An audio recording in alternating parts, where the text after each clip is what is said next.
দাদু ভাই, দিদি ভাই, আজকে রান্না করব মটন কষা। আলুগুলো কেটে নিলাম, পেঁয়াজগুলোও কেটে নিলাম, তারপরে ধুয়ে তুলে নিলাম। পরে মশলাটাও বেটে নিলাম।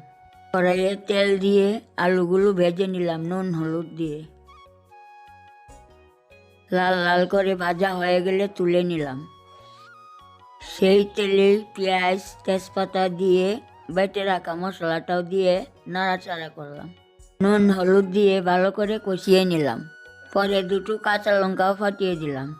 মটনগুলো দিয়ে নাড়াচাড়া করে আলুগুলো দিয়ে দিলাম। ভালো করে কষিয়ে নিলাম।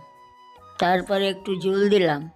ঝোল ফুটলে হয়ে গেলে নামিয়ে নিলাম। তরকারিটা কেমন হয়েছে কমেন্টে বলবে। একটা লাইক একটা সাবস্ক্রাইব করে পাশে থাকবে।